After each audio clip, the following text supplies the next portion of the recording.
Hi hello അസ്സാം വലൈക്കും. എൻ്റെ വിശേഷം സുഖമാണോ എല്ലാവർക്കും?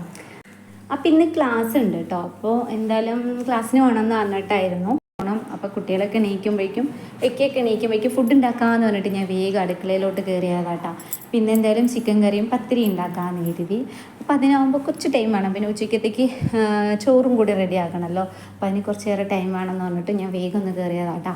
അപ്പോൾ അങ്ങനെ ഇവിടെ ഏകദേശം ഞാനിവിടെ എന്താ പറയുക മാവൊക്കെ സെറ്റാക്കി വെച്ചിട്ടുണ്ട്. ഇനി കുറച്ച് നേരം ഒന്ന് മൂടി വെക്കണം. അത് കഴിയുമ്പോഴേക്കും കുറച്ച് നേരം കഴിയുമ്പോഴേക്കും ഒന്ന് തണുക്കുമ്പോഴേക്കും ഒന്ന് സെറ്റായിട്ടുണ്ടാവും. പിന്നെ കുഴച്ചിട്ട് പിന്നെ പരത്താട്ടോ. അപ്പോൾ ആ സമയം കൊണ്ട് അത് ഞാൻ അവിടെ റെസ്റ്റ് ചെയ്യാൻ വെച്ച ആ ടൈം ഞാൻ എന്തായാലും കറി ഉണ്ടാക്കാമെന്ന് വിചാരിച്ചു. എന്തായാലും വേഗം കറി വെച്ച് കഴിഞ്ഞാൽ എല്ലാം ചട്ടപ്പടി എന്നാണ്. അപ്പോൾ അതിനുവേണ്ടി ഞാൻ വേഗം കറി ഉണ്ടാക്കിയിട്ടേ ഗൈസ്. അപ്പോഴേക്കും ഏകദേശം മാവൊക്കെ ഓക്കെ ആയി. അതിന് ഞാൻ ബോളും പിടിച്ചു വെച്ചു കേട്ടോ. ഇനിയിപ്പോൾ എന്താ, ഇനി വേഗം കറിയൊക്കെ ഒന്ന് ആക്കണം. അപ്പോൾ എനിക്ക് എപ്പോഴും ചിക്കൻ കറി ഉണ്ടാക്കുകയാണെങ്കിൽ രാവിലത്തേക്കാണെങ്കിൽ തേങ്ങ അരച്ചുള്ള കറിയാട്ടോ കൂടുതലിഷ്ടം. വറുത്തരച്ചിട്ടുള്ള കറിയാണ് ഇഷ്ടം. അല്ലാണ്ട് നോർമൽ ചിക്കൻ കറി നാഷ്ടയ്ക്ക് എനിക്ക് അത്ര ഇഷ്ടമില്ല. അപ്പോൾ തേങ്ങ അരച്ചിട്ടാണ് കേട്ടോ ഉണ്ടാക്കൽ. അപ്പോൾ അങ്ങനെ അത് ഏകദേശം ഇവിടെ റെഡി ആയിട്ടുണ്ട്. ഇനിയിപ്പോൾ അത് താളിച്ച് മാത്രം വിത്രം. അത് ഞാൻ എന്തായാലും ചെയ്തിട്ടില്ല, ചെയ്യും, ലാസ്റ്റ് ചെയ്യാമെന്ന് വിചാരിച്ചു. അത് അങ്ങനെ അവിടെ മാറ്റി വെച്ചു ഗൈസ്. അപ്പോൾ അതിൻ്റെ ഇടയിലൂടെ ഞാൻ വേഗം പത്തിരിയൊക്കെ ഒന്ന് സെറ്റാക്കി. ഇനിയിപ്പോൾ എന്തായാലും ഫുഡ് കഴിക്കാൻ ടൈം ആയല്ലോ. രാവിലെ എണീറ്റ് വന്നു. പിന്നെ കുട്ടികളൊക്കെ എണീറ്റു കേട്ടോ. അപ്പോൾ അവർക്കൊക്കെ യൂണിഫോമൊക്കെ ആക്കി കൊടുത്ത് അവരവിടെ ഇരുത്തിക്കുക. ഇനിയിപ്പോൾ പത്തിരി ആയ ശേഷം വേണം അവർക്ക് കൊടുക്കാനായിട്ട് എന്ന് പറഞ്ഞിട്ട് ഞാൻ ഏകദേശമൊക്കെ സെറ്റാക്കി റെഡിയാക്കി വെച്ചു കേട്ടോ. അങ്ങനെ പിന്നെന്താ പത്തിരി ഉണ്ടാക്കുകയെന്ന് വെച്ചാൽ എനിക്കിഷ്ടമുള്ള കാര്യമാണ്. കാര്യം എന്താണെന്ന് വെച്ചാൽ എനിക്കിഷ്ടമാണ്, കഴിക്കാനും ഭയങ്കര ഇഷ്ടമാണ് പത്തിരി കേട്ടോ. അപ്പോൾ അത് അവിടെ ഏകദേശം പത്തിരി റെഡിയായി. അത് കഴിയുമ്പോഴേക്കും ഞാൻ ഇങ്ങനെ എന്തുണ്ട് ഒരു കാര്യം മറന്നല്ലോ എന്ന് പറഞ്ഞിട്ടിരിക്കുമ്പോഴാണ് ചായ വെക്കാൻ മറന്നു ഗൈസ്. അത് മറന്നല്ല കേട്ടോ. എണീറ്റ് വന്നിരുന്നാലേ ഞാൻ എപ്പോഴും ചായ വെക്കാറുള്ളൂ. അല്ലാണ്ട് ഞാൻ എണീറ്റപാടൊന്നും ചായ വെക്കലില്ല. ഇക്കയും കൂടി എണീക്കണം, കുട്ടികൾ എണീറ്റ് ശേഷം കേട്ടോ ഞാൻ ചായ വെക്കൽ. അപ്പോൾ അതിനുവേണ്ടി ലേറ്റ് ആയതാണ്. അപ്പോൾ ഇവിടെ ഒരാളിൻ്റെ അടുത്ത് ഞാൻ കരഞ്ഞുകൊണ്ടിരിക്കുകയായിരുന്നു കേട്ടോ. അൽഹാൻ ഒരു വീഡിയോ എടുത്തോട്ടെ അറിയാത്ത പോലെ ഇരിക്കുക, ഒന്ന് ഇരുന്ന് തരുമോ എന്ന് ചോദിച്ചപ്പോൾ മറ്റാൾ ഇരുന്ന് തന്നാണ് കേട്ടോ. കരഞ്ഞിട്ടുണ്ട്, ഇത്ര നേരം കരഞ്ഞുകൊണ്ടിരിക്കുകയായിരുന്നു. അപ്പം അങ്ങനെ അതൊക്കെ കഴിഞ്ഞു. ഇനിയിപ്പോൾ എന്തായാലും ചായ, ഞങ്ങൾക്കുള്ള ചായ കേട്ടോ. എന്താണ് ഈ വീഡിയോ ഇങ്ങനെ വിറയ്ക്കുന്നതെന്ന് ചോദിച്ചാൽ എൻ്റെ അവസാനമാണ് ഈ വീഡിയോ എടുത്തു തരുന്നത് കേട്ടോ. അതുകൊണ്ടാണ് ഞാൻ ഈ ചായ ആറ്റുമ്പോൾ അവൻ ഒരു കൈ കൊണ്ട് പിടിച്ചിങ്ങനെ എടുത്തു തരിക. അതുകൊണ്ടാണ് ഗൈസ് ഈ വീഡിയോ ഇങ്ങനെ വിറച്ചുകൊണ്ടിരിക്കുന്നത്.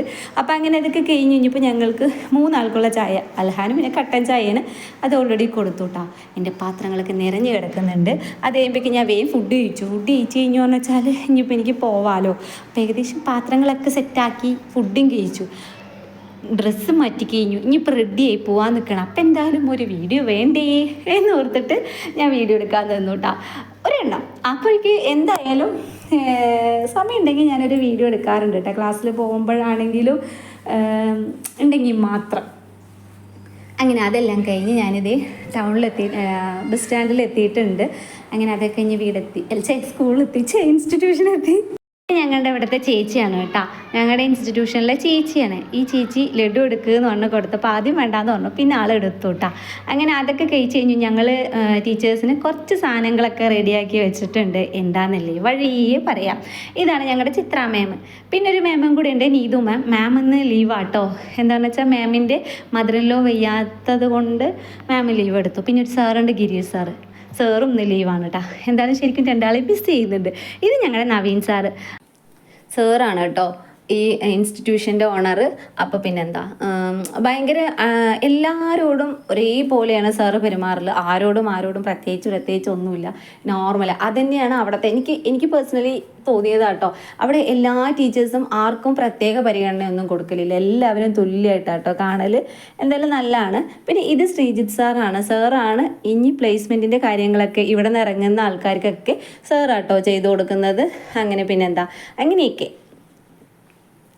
ഇത് സ്വാതി മാമാണ്, സാറിൻ്റെ വൈഫാണ്, നവീൻ സാറിൻ്റെ വൈഫാണ് സ്വാതി മാം. അപ്പോൾ ഞങ്ങൾ എല്ലാവർക്കും കൂടെ ഒരു ചെറിയൊരു ഗിഫ്റ്റ് പോലെ, വേറെ ഒന്നുമില്ല. അവരെന്നെ ഡെയിലി ഞങ്ങളോട് പറയുന്ന കാര്യങ്ങൾ, എന്നും പറയുന്ന കാര്യങ്ങൾ ഉണ്ടാവുമല്ലോ.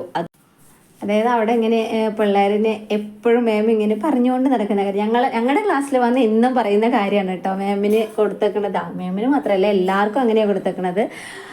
അപ്പോൾ അത്രയൊക്കെ തന്നെയാണ്. പിന്നെ ഇതാണ് ശ്രീഷ്മ, ഞങ്ങളുടെ ഇൻസ്റ്റിറ്റ്യൂഷനിൽ ആണ്, ഫ്രണ്ട് ഓഫീസിലിരിക്കുന്ന ആളാട്ടോ. അങ്ങനെ അതെല്ലാം കഴിഞ്ഞു. എല്ലാവർക്കും ഇഷ്ടമായി തോന്നുന്നു ഞങ്ങൾ കൊടുത്ത ഗിഫ്റ്റൊക്കെ. എന്തായാലും അതൊക്കെ കഴിഞ്ഞ് ഞങ്ങൾ എന്തായാലും ഇറങ്ങി കേട്ടോ. ഇനിയിപ്പോൾ ഇവിടെ കുറേ നേരം ഞങ്ങൾ വെയിറ്റ് ചെയ്ത് നിന്നു കേട്ടോ. അവിടെ നിന്ന് ബസ് കിട്ടുമെന്ന് പറഞ്ഞിട്ട്, പക്ഷെ ഏത് ബസ് നിർത്തുന്നില്ല. അപ്പം ഞങ്ങൾ പിന്നെ കാഴ്ചപ്പറമ്പിൽ പോയി. അങ്ങനെ ബസ്സൊക്കെ കയറി ഗൈസ്. അപ്പം ഇനി എന്തായാലും അത്രയൊക്കെ ഉള്ളൂ. ബായ്.